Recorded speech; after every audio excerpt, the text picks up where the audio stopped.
Hi friends, ഇത് ഏത് അമ്പലമാണെന്നറിയോ? ഈ അടുത്തെങ്ങും വന്നിട്ടില്ലാത്തവർക്ക് ചെറിയൊരു കൺഫ്യൂഷൻ ഉണ്ടാകാനുള്ള ചാൻസ് ഉണ്ട്. ഇത് മറ്റേത് ക്ഷേത്രമല്ല, നമ്മുടെ ചെങ്കൽ മഹാദേവ ക്ഷേത്രമാണ്. ലുക്കൊക്കെ ആകെ മാറിയിട്ടുണ്ട്. പുതിയ നടപ്പന്തൽ, കയറി വരുന്ന ഭാഗത്തായിട്ടൊരു ക്ലോക്ക് റൂമും വരുന്നുണ്ട്.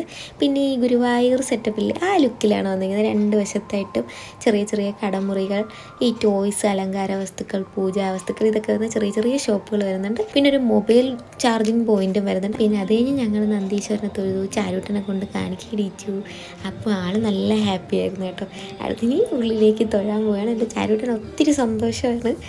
പിന്നെ നമ്മുടെ മഹാദേവൻ്റെ അവിടെ നിന്ന് തൊഴുതിറങ്ങി അടുത്ത് ഈ ഗണപതി വിഗ്രഹങ്ങളില്ലേ, 30 ഗണപതി വിഗ്രഹങ്ങൾ വരുന്ന ആ നടയിലും കയറി തൊഴുത് അവിടെ നിന്ന് ഇറങ്ങി വരുന്ന ഭാഗത്തായിട്ട് തന്നെ ഈ ചെടികളൊക്കെ വെച്ചിട്ട് നമുക്ക് ഇരിക്കാനുള്ള സൗകര്യമൊക്കെ ആയിട്ട് ഒത്തിരി ചെടികളൊക്കെ വെച്ചിട്ടുള്ള സ്ഥലമുണ്ട്.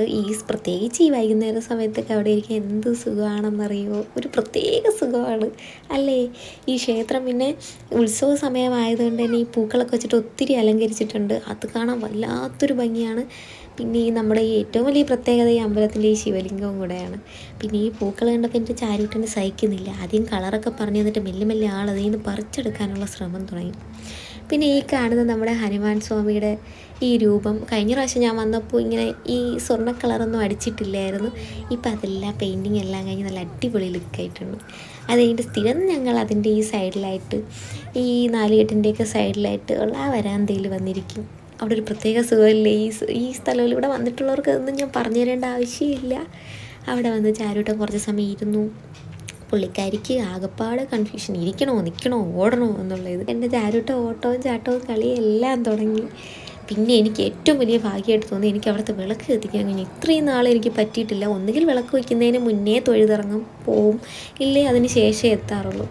എന്തായാലും ഒത്തിരി സന്തോഷത്തോടെ വിളക്ക് വയ്ക്കാനും കഴിഞ്ഞ്. ഇനി അവിടെ സ്റ്റേജിൽ പ്രോഗ്രാം നടക്കാൻ കേട്ടോ. ഉത്സവമല്ലേ, 26 ശിവരാത്രി വരെ ഉത്സവമുണ്ട്. അപ്പോൾ എല്ലാ ദിവസവും അവിടെ സ്റ്റേജിൽ പ്രോഗ്രാം വരുന്നുണ്ട്. ഈ ലൈറ്റൊക്കെ ഓണാവുന്ന സമയം വരെ ഞാൻ കാത്തിരിക്കുകയായിരുന്നു കേട്ടോ, ഇതിൻ്റെ ഭംഗി ഒന്ന് കാണാൻ വേണ്ടിയിട്ട്. എന്താണെന്നറിയില്ല, ഒരു വല്ലാത്ത ഭംഗിയാണ്.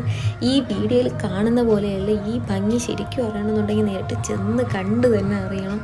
അവിടെ നിന്ന് പെട്ടെന്ന് വരാനേ തോന്നില്ല. പിന്നെ ഈ കുട്ടികളൊക്കെ കണ്ടില്ലേ, ഒത്തിരി ഈ പാർക്ക് പോലെയൊക്കെ തുള്ളിച്ചാടി. ഈ പാർക്ക് പോലെ തന്നെ അതിമനോഹരം, അതിലും മനോഹരമായിരുന്നു ഈ സ്ഥലം.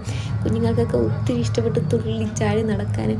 ഈ ശിവലിംഗമൊക്കെ ആ ലൈറ്റിൻ്റെ ആ ഒരു ഭംഗി കൊണ്ട് കൂടുതൽ തിളക്കവും സൗന്ദര്യവും കൂടിയിട്ടേ ഉണ്ടായിരുന്നുള്ളൂ.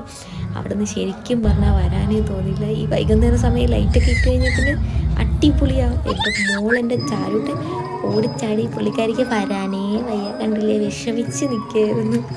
പിന്നെ എന്നാലും സമയത്തിന് വീട്ടിൽ പോയല്ലേ പറ്റൂ. അങ്ങനെ ആളെ എടുത്തുകൊണ്ട് നമ്മൾ ഇറങ്ങിയിട്ടുണ്ട് കേട്ടോ.